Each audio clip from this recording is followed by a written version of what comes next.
you cannot do anything unless you get it right from your mind. Yes.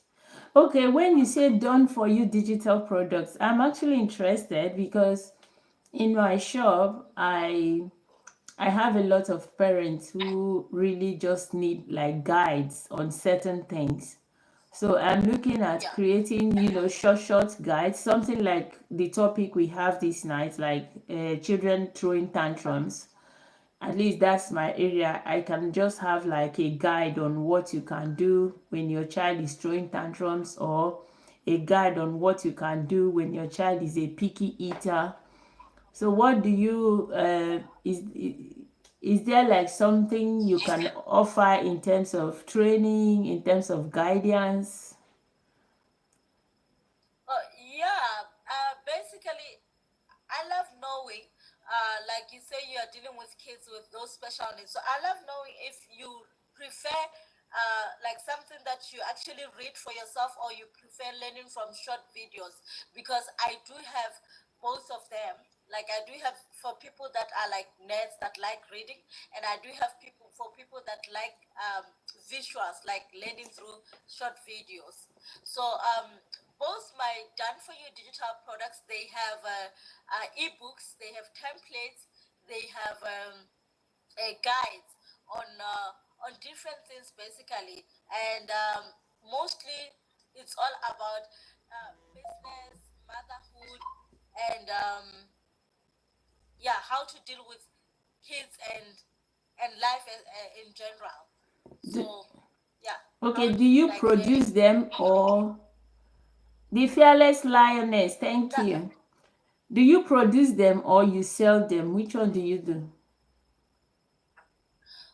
they are, like I said, it's a done for you digital product. I didn't produce any, but my ebooks that comes with my product, you can actually customize them and brand them, or you can actually learn from those with a guidance on how to create your own ebook, you know, Okay.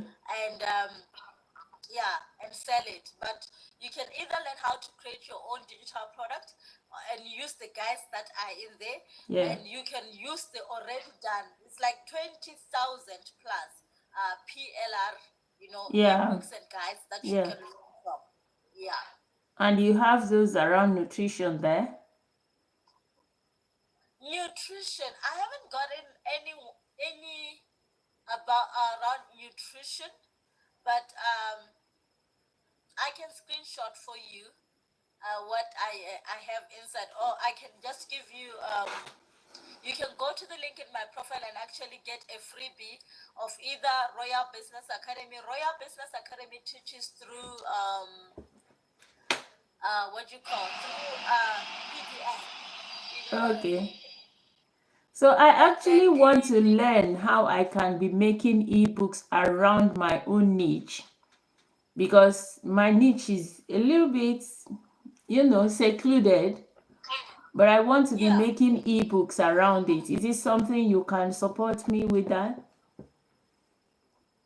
definitely with one of either if you are prepared to get one of these programs, you can look at them on your own and see which one you actually like. Digital Boss Academy is a brand of um, that uses short videos, and there are those ebooks that you learn from. It's a lot of them inside there, and in Royal Business Academy, it's all about in writing, in PDFs, and then in DBA, it's all about in videos. So yes, I will support you, but mostly in this community, you will get more than enough support, because in the community of Royal Business Academy, we are 61,000, and then in DBA we are 35,000. It's a lot of people, and you can share these ideas with a lot of people as well inside my community. I understand. Thanks so much. Mr. You're welcome. I didn't get your name. Mr. Usman, Hello, how are you? Good to have you here. I am fine, and you? I am very well. How do you do? Where are you watching from? What do you do? We are just getting to know each other, so it would be nice if you can just tell us. I am Ijoma. I am actually a public health nutritionist and I support mostly individuals with neurodevelopmental challenges. I support them through holistic health approaches. So it would be nice if we get to know you too. Where are you from? You mean where I'm streaming from or where I am from? I am from Pakistan. Okay, what's going on now? Tell us, what do you do? What do you do in this space? No, my English speak little bit, not more than Pardon? English. I can little bit, not Oh, more it's than. a bit difficult for you now. Okay, Yeah. that's okay. Yes. Oh, Okay. that's Nice Nice to to meet meet you. you. nice to meet you, Nice to Same to meet you. you. Usman. Yeah. Thank you. All right. Thank you. Bye. Thank you. Bye. Okay. Yes. Ijoma, Yes. go to. I think you can actually get Well, how do you prefer to learn? Do you prefer to learn through videos or with reading? Are you a reader or you prefer with visuals? I am more of a visual person. Then I'll recommend Digital Boss Academy because that's where there are a lot of videos and that's where you will actually understand everything. You know, And, and it's also reasonable in terms like my Royal Business Academy is $550 and with DBA it's $111 and it's a once-off fee, but you're gonna have access to the community for a lifetime. You know what I mean? So anything that you want, you can get access through there. And also we have Zoom calls, and we have other mothers in the community that have kids with special needs as well. So I think it's going to be actually an opportunity for you to, connect with these other creators as well. oh, that would be good. I was going to say that if I should surprise you, I'm already in DBA, and Oh, yeah, I have all those PLR, but nothing there is addressing my niche. So basically, I just need like let me say tools that I can use to start creating these things that I know you that can is. get to Canva. Canva, you can actually use Canva to create your ebooks, and you can actually take a layout from one of the DBA ebooks Yes, and just use Canva. And I'm sure you already have an idea what yes, you want to do. Yeah. yes, So just use Canva to create those maybe meal plans or whatever. But use the one of the ebooks that are in DBA. You yes. are inside gold. Yeah, use one of those ebooks and you get it right. You let me know. Okay. I just Yes. I'm looking at, are we friends already? I want to follow you so that I think we follow each other. yeah, we already follow each other. Yeah. Yeah, so I will get across and let's talk more about it because I'm just needing that, insight. I'm already in DBA. I'm needing that insight on who to, like, where can I sell it? What do you do to make it attractive? How is it done? But I'm already in Uh, DBA. Like you said, I already have ideas of what to do or how to yeah. do it, but Yeah. just to get it to click. Yeah. You gotta sell it. There is it, like in FBA obviously I've started with a Etsy print on demand. Even in DBA there is Amazon. You can sell it on Amazon KDP, and also since I think you are in the UK I'm in the or UK, you yes. have in the UK, so you can also sell it on TikTok Shop. You know what I mean? Mm, Yeah. and to your own community. Do you have your community already? Yes, I do. You have your community. Yes. Then that's good. Is your community monetized? Not yet. Okay, you mean on TikTok? No, I don't have community on TikTok yet. I'm still working on building that. No, not on TikTok. A community of these mothers that. Okay. Yes, How I many do. clients I do you do have a have that community. Yeah. How are you managing? Like, how are you working with them on subscription base or? It's not yet subscription based. It's more like the clients that I have. I now build a community so they can always get in touch, ask their questions, get to learn more of how they can support their children. Okay, all right. That's amazing. That's amazing because I think, obviously, there are questions that they are always asking on repeated Yes, mode. Like, yes, this is what is happening. How do I go about it? And I feel that you can actually make a community of that because you are helping them. You are yeah, of providing course. a need. Yeah. So you have to monetize, even if it's like $3 every month. That is reoccurring. Yeah. That is where you put them, and then you make sure that those that subscribe, you have an active. Sessions. There are things they just need to have. They can always refer to when they need that help.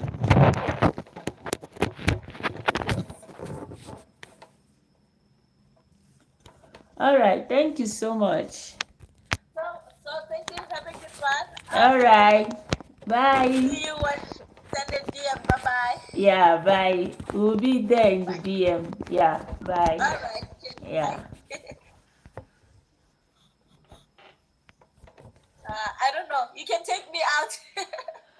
Huh. Am I sure I know how to do this now?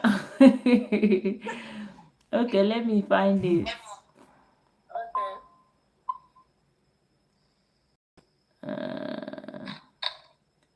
Does anyone know this?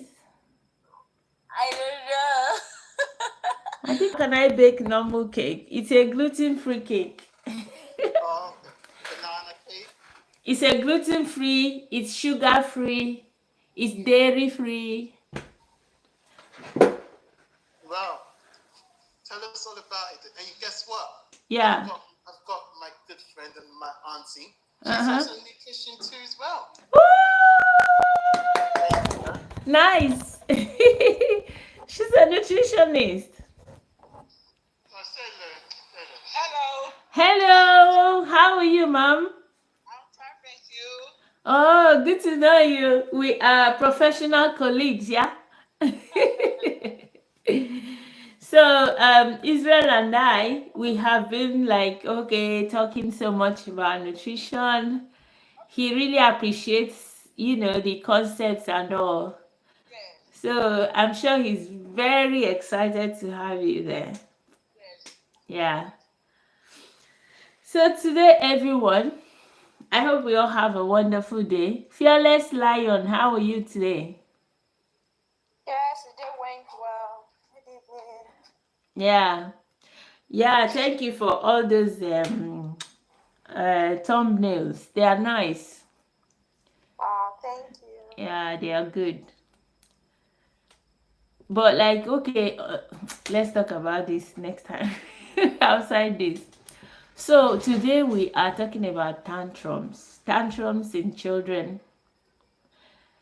And well, knowing what I do, I would say tantrums in children with autism. We have come to realize over time that this is usually a very big issue. It's always a big problem with families. I could remember when our own was setting out, we went to hospital and then the doctor made us feel like it was our fault. He made us feel like we were not we were not sure. We didn't know what we were talking about.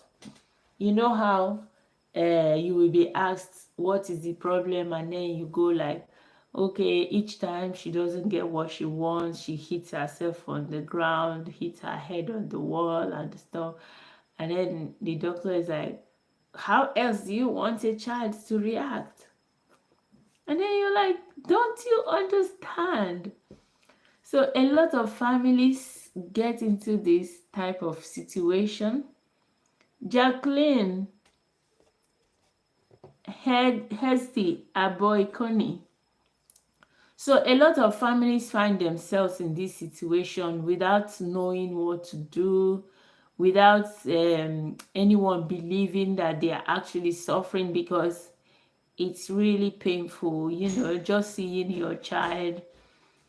Your worst fear is that you realize they don't have concept of pain, and so anything can happen to them without them feeling the pain or shying away from it, because it's as if they are looking for every way possible to hurt themselves.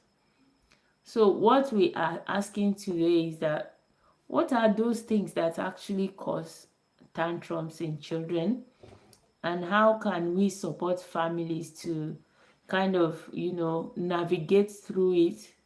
Number one, without the child hurting themselves, because the fear is that even the brain you want to heal, sometimes they also come to you're afraid it might get hurt in the process. Bonjour, Crimson, just for you. Crimson, just for you.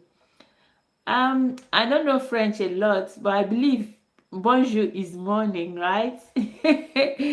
we are in the night here. This is 10:28 p.m. Is it morning where you are? Okay, good to have you. Bonjour, bonjour, bonjour.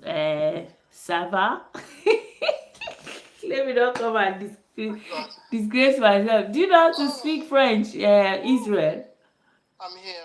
Sorry, I just had to send one of my friends out because she's running behind. So,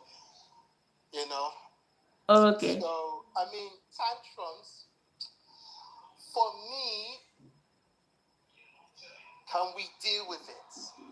Yeah. These are questions we need to ask. Sorry, let me just put my TV on mute. Sorry. Right. Tantrums, most of us don't deal with it. We feel tantrum is an offense.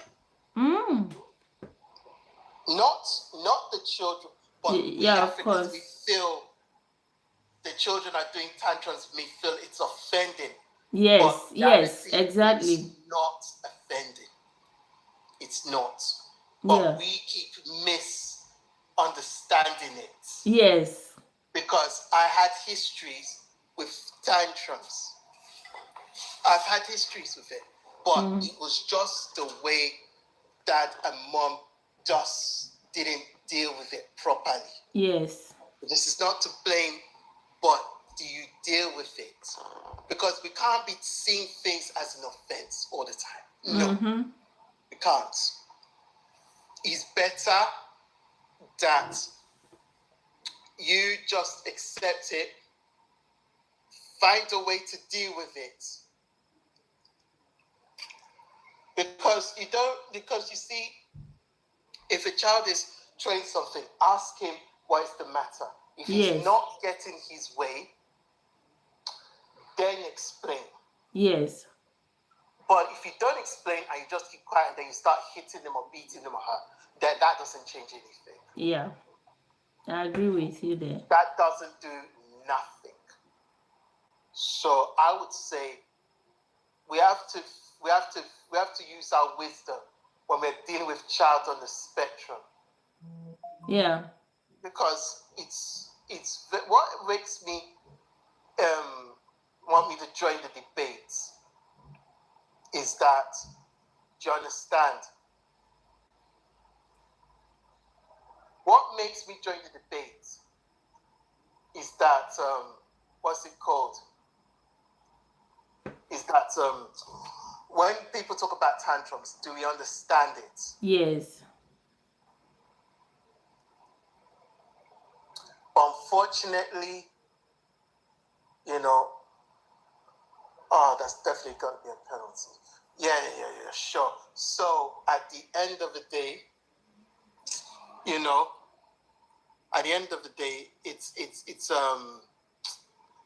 we have to use wisdom. Yes. Because we can easily just beat the child up. You can easily get frustrated, yes.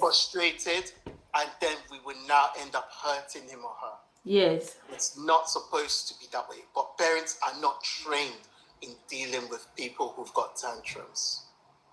Parenting does not come with manual, Israel. Huh? Parenting does not come with manual. No, this doesn't come with manual. But do we get trained in dealing this? It's good to ask, and it's good to ask, how do you handle these things? Exactly. I know that part. Because so sometimes it's good to get trained in dealing with it so that you don't mess it up. Otherwise, you will end up losing that connection with the child. Exactly. I was going to say that. What mom and dad don't realize is that the connection between them was starting to shrink gradually. They start losing the trust. The trust starts shrinking. Yeah, that is it. Because at that moment, they believe that you don't understand them, that you don't even care about how they feel. It's true. Yeah. And you know what? I think I made a video about this last week or so, how to deal with it. But in that video, we actually talked about what it is. Exactly is it even? So, and we are saying that this is just the body asking for help. This is just the child asking for help. But the fact that they don't have any other way of expressing themselves, they are most likely nonverbal. They are most likely, children that can't even give you nonverbal cues about how they feel. And because they have heightened sensitivities, the things you may not see as an issue is already a big issue for them. They can get into a room. They get irritable easily. Pardon? I said they might also get irritated easily. Of course. Because of that heightened sensitivity, they might get into a room and everyone is seated nicely and probably enjoying a program. But to them, it's overwhelming. It's overwhelming because the way they recognize or understand things are very, very different. Sometimes it's difficult for them to comprehend this is a phone, this is a light, this is a bottle, this is a cup, this is a laptop, this is the sunglasses, this is. So for them, everything is so jumbled up and so complex, they are not making sense out of it. That is for visuals. Some children, when they enter certain room, maybe two people are talking, the television is on, the radio is on the background, a door is swinging. These are like 5 different noises at the same time. That alone can flip them off. That's why sometimes you see them closing their ear. So it's really difficult for them to identify, specify, and react to single feeders. I mean visuals or a noise. So when there are many at the same time in a space, it tends to overwhelm their senses. And when this is happening, sometimes they don't just have choice than to ask for help by going under meltdown. And guess what? Sometimes it's even the clothes they are wearing can be too tight, It can be the cotton is itchy on their skin. It can be anything. It can actually be anything at all.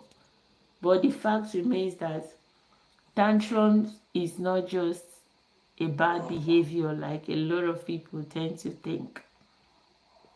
No. Fearless Lion, do you have something to tell us tonight?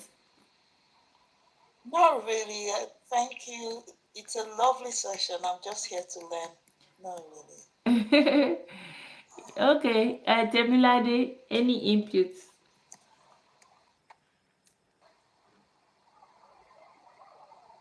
Can you hear me, ma? Yes, we can hear you. Oh, okay. So I was trying to say that, like you both have rightly said, this is actually worth paying attention to, especially with children with special needs. Yeah. And another way to also handle this is also to, should I say, put one in their shoes. Because definitely they won't be deliberately doing all of this. Like you Yeah. rightly said, they could have sensitivity issues.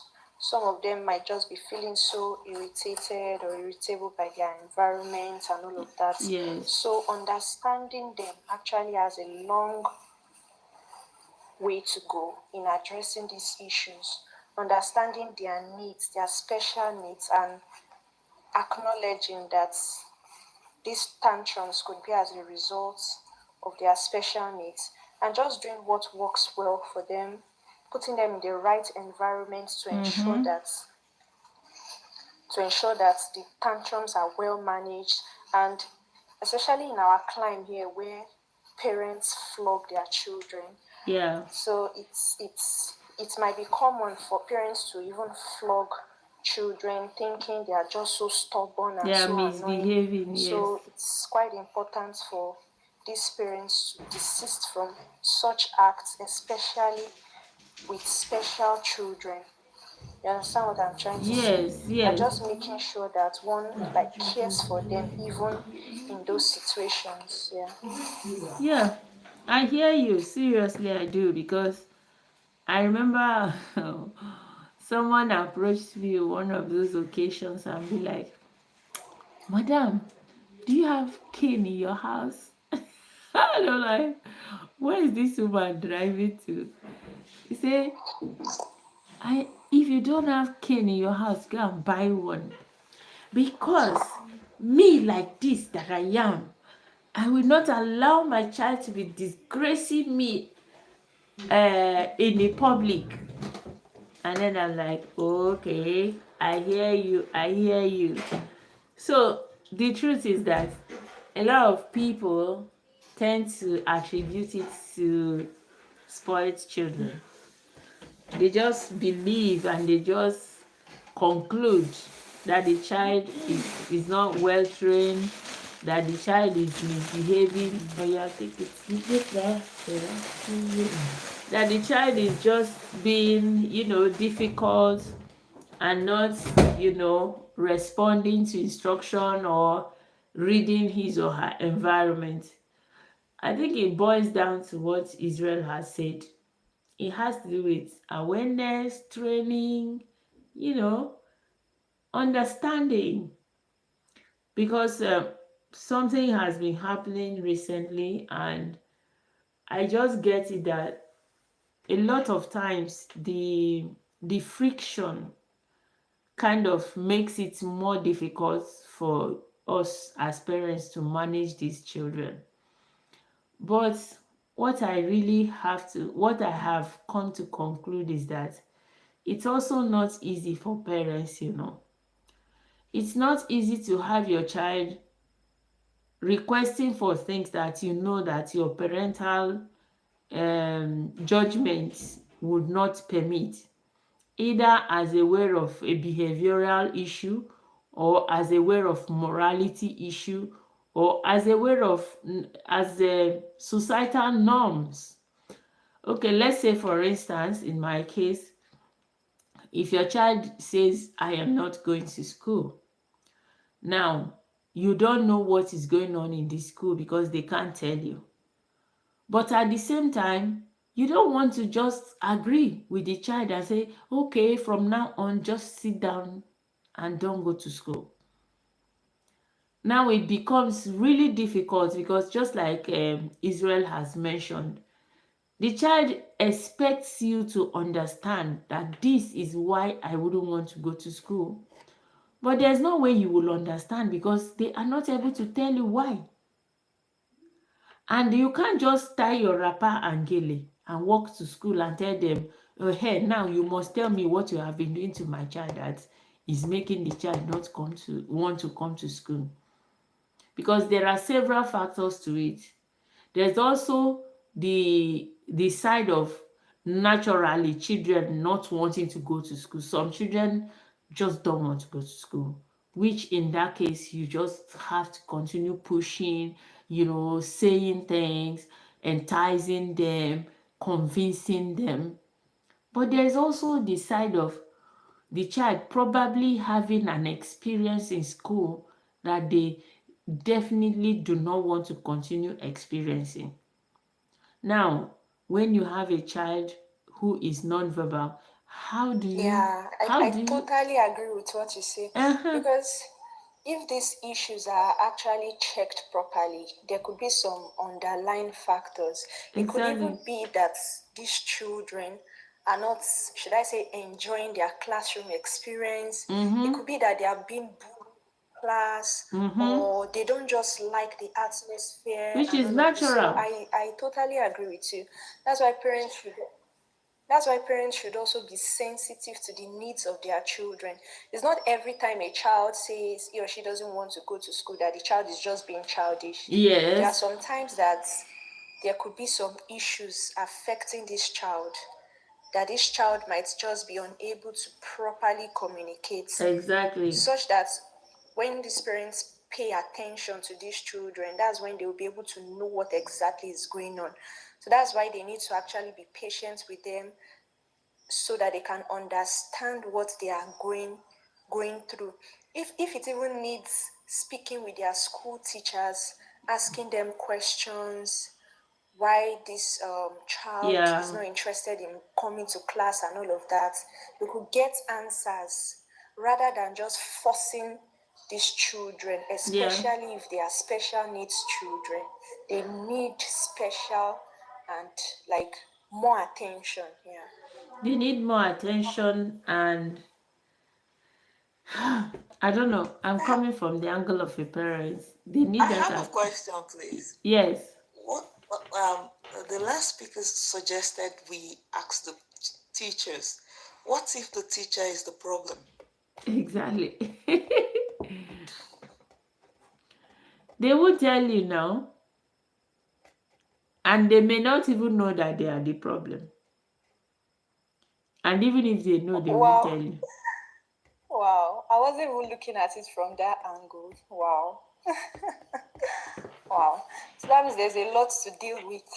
There's a lot to deal with. Now, let me tell you, there was an experience we had years ago. My daughter just started refusing to go to school. And in the morning, she would cry and cry, but just being that she was younger, she would just enter the car. But you could see that she was not happy to go to school. She was going But forcefully. she had a facilitator who was employed by us, not the school. So the facilitator was answerable to us. So when I approached the facilitator said that their new class, they don't feel welcome. That when they come in, the teacher gives them chair in one place behind the class. Nobody comes around. There's no integration. It was a new class. So I requested to have a meeting with the teacher. So myself, the teacher, and the facilitator, we had a meeting where we expressed our concern with the teacher. And the teacher was like, oh, she's sorry that this is the first time she's having a special need child, that there was this other lady that's always getting them, that she would do her best to ask the lady to support her in the process. And then we said, yes, before the lady supports you, these are the little things you can do. Say, even in your face, even us, the adults, when we come to pick her, we read it in your face. We are not welcome.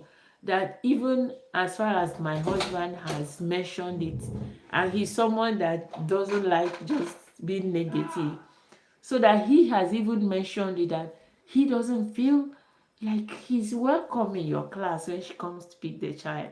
She profusely apologized, was like, oh my God, it's not intentional.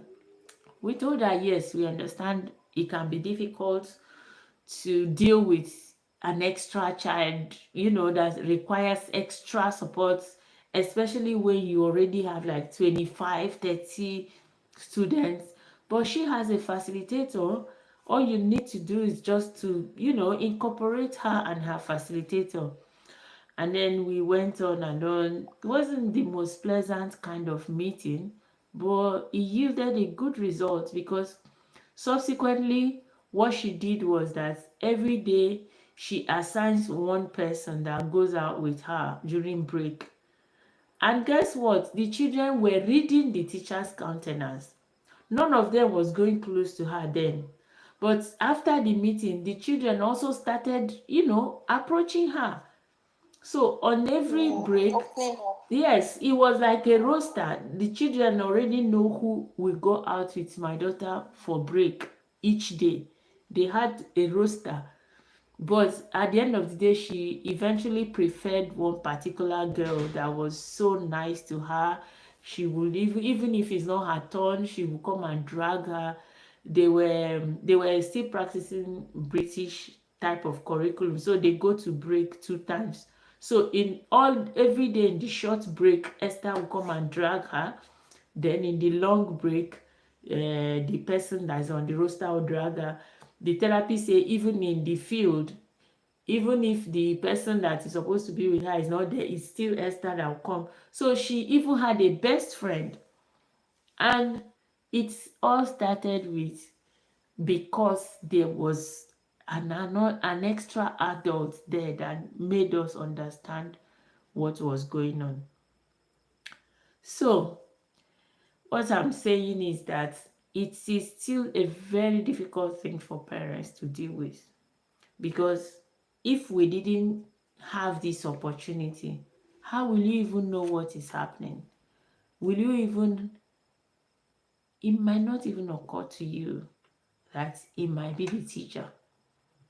And as a parent now, even if it occurs to you that a teacher, okay, especially here, you may not have that opportunity to reach out and request for such, kind of review.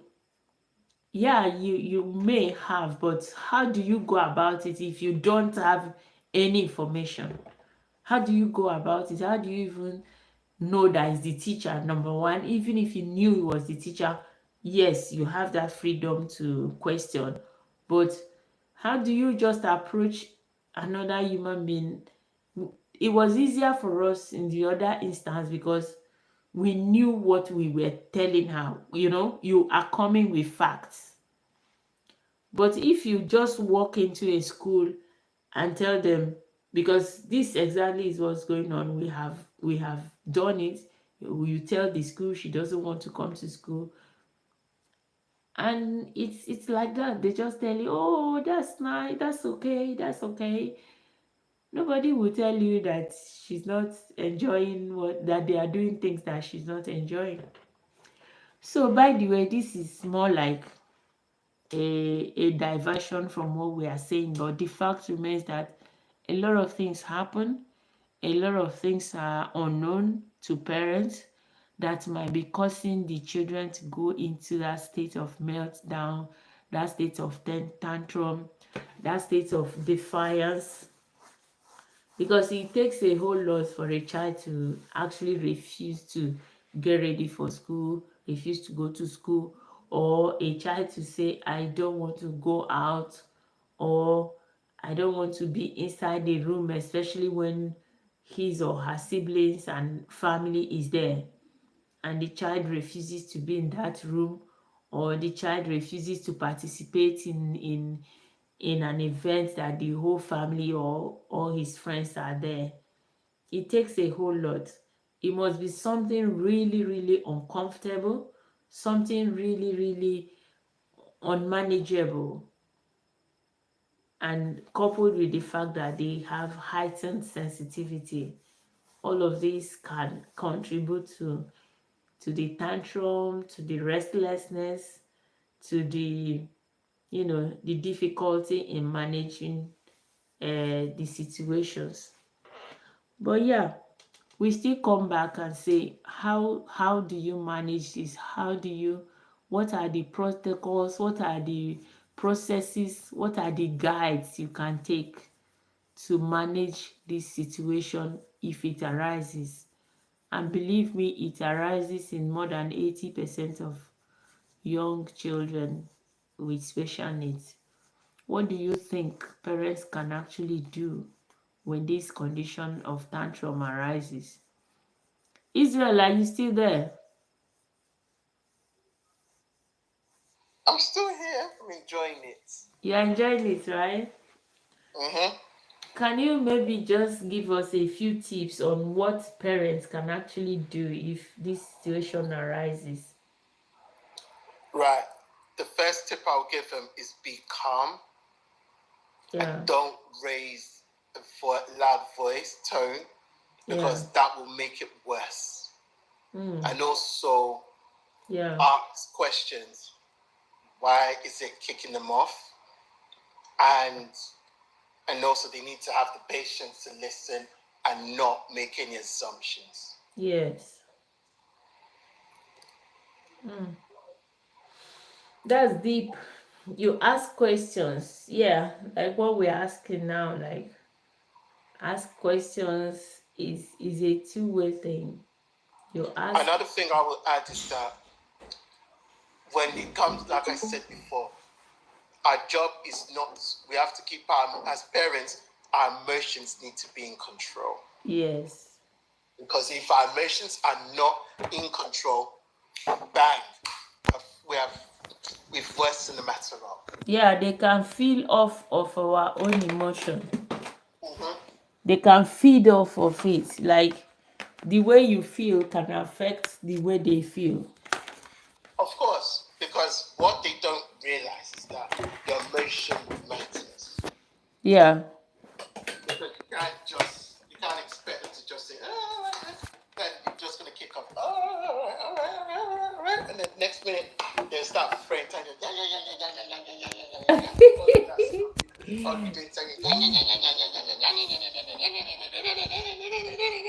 then tomorrow you end up throwing slaps on one everything. But to be honest with you, we have to be very careful, because we have to try not assume that he or she's naughty. Yeah. Because if we think that he or she's naughty, then look, you gotta think, to be naughty has to be over the extent.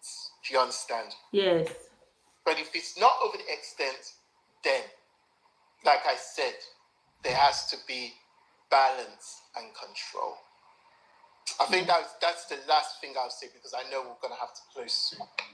Yeah. So another thing I'd like to add is that I think if these tantrums are already getting out of control, especially for children with special needs, if the parents feel they are unable to manage the tantrums, I think they can also seek professional help. If it can, I think it might be able to help. If the parents think they are unable to manage it on their own. Actually, Temilade, you've got a point there. You've got a point there, and I can strongly agree with you. I can strongly say yes, because at the end of the day, we have to make sure that if it's ongoing, then yes, little action can be fair. But if not, then it shouldn't. It depends on how the level is. If you get what I mean, Timilade. Mm-hmm. The level of tantrums, yeah. Because I was going to say to you, the level of tantrums are so, you have to look at it from that very strong angle. Because at times we easily can ignore it, but that shouldn't be so. Yeah. So I think that was what I wanted to add. So there we go. The Fearless Lion, something. We'll be leaving in about 4 minutes. Is there something you need to tell us?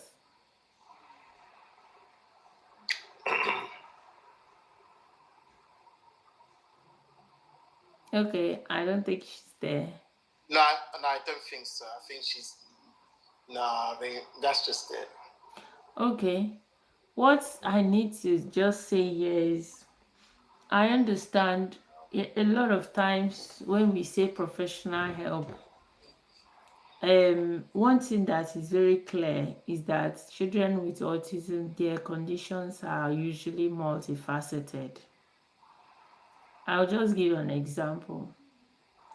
When our tantrum started, we went to hospital. We went to child and adolescent mental health clinic. We were assigned to a psychiatrist. That was after we had done 2 years going to psychology, going to like normal hospital, and nothing was happening. So we went there, and that was where they were asking us, what did you expect the child to be? And then at some point they said we should buy her helmet and knee guards, which we did. But believe me, that was not addressing the root cause. It wasn't. For me, I am not saying this is my recommendation if a child is throwing tantrums, but personally, what helped us to stop that tantrum that time was removing dairy from her diet. We removed dairy, and it was like a light bulb went on. So it was like 2 weeks, and the tantrum, and I don't, everything didn't get resolved anyway, but the tantrum, the self-hurting, the hitting the wall and all it just leveled. Could it be that she was allergic to it? Well, as it is, it seems that some children are sensitive, maybe not allergy, but what we realize is that some of these children may have what we may call like leaky guts. And when they have something like that, certain foods, when they pass through, they tend to cause very, very uncomfortable feelings inside. And even the tantrums may not necessarily be related to events going on the outside. It might just like be a reaction to an internal discomfort.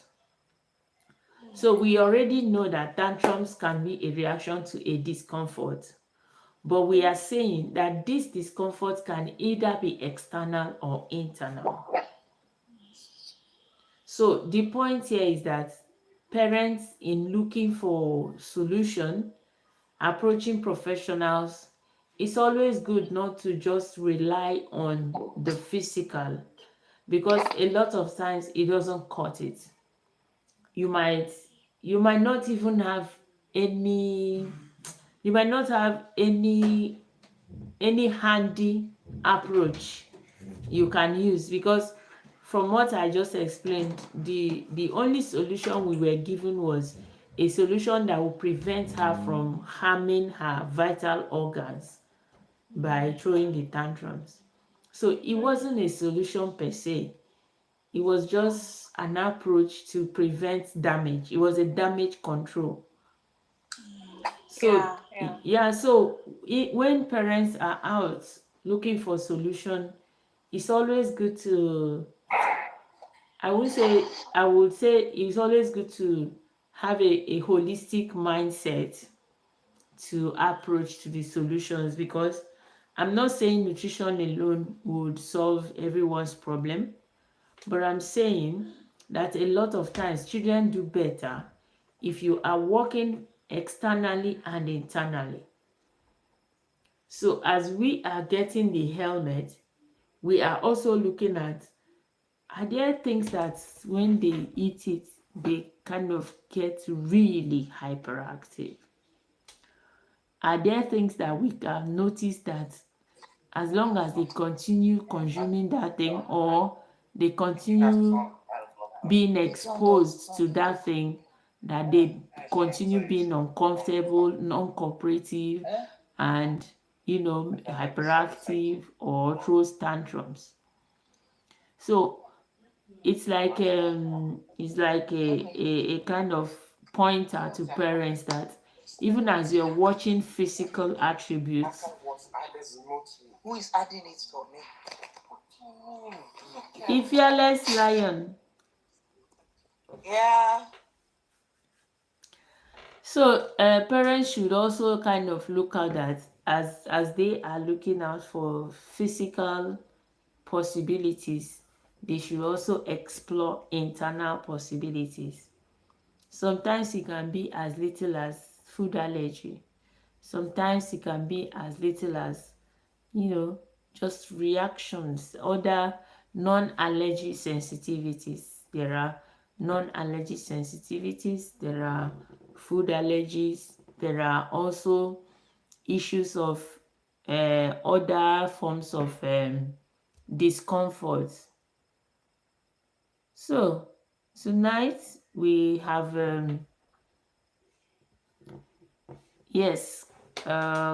gone ahead to thoroughly explore possibilities, causes, and important points around the issue of tantrum in children, and especially children with neurological challenges.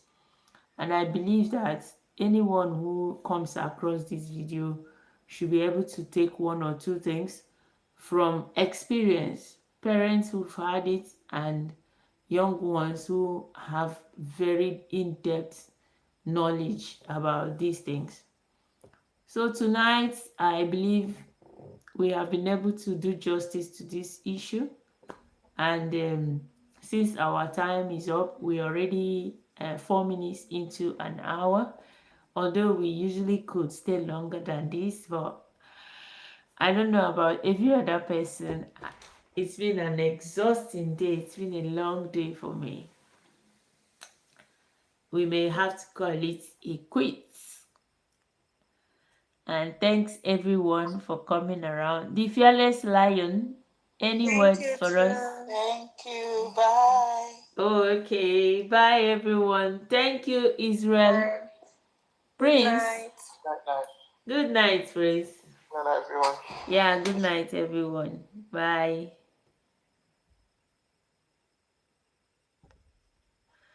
So, good night, ladies and gentlemen. We have been able to conclude our discussion tonight, and hope to see you. Bye-bye.